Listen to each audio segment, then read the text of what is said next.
হুম।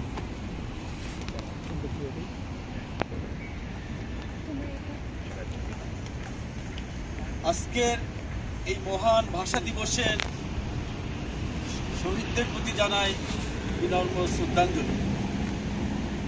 আমরা অত্যন্ত গর্বিত যে পর্তুগাল বাংলাদেশ ফ্রেন্ডশিপ অ্যাসোসিয়েশন 10 বছর থেকে পর্তুগালে সামাজিক সাংস্কৃতিক বিভিন্ন কার্যাবলী সম্পাদন করে যাচ্ছে।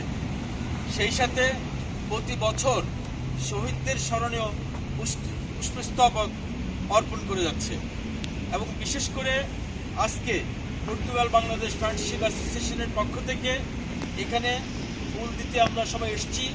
এটি হচ্ছে আমাদের দেশের ঐতিহ্য। সেই ঐতিহ্যকে রক্ষা করতে স্বাধীনতা স্বাধিকার এবং একটি স্বাধীনচিত্ত মন মানসিকতা নিয়ে প্রবাসের মাটিতে দেশকে প্রমোট এবং ব্র্যান্ডিং করার জন্যই আমাদের এই আয়োজন।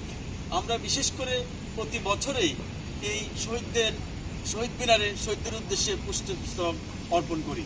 আমরা বিশ্বাস করি যে বাংলাদেশি মানুষরা পৃথিবীর যেখানেই থাকুক না কেন তারা তাদের ঐতিহ্য এবং কৃষ্টি তাদের ভাষা সেগুলিতে অবশ্যই সমুন্নত রাখবে এবং সেগুলি চলমান থাকবে।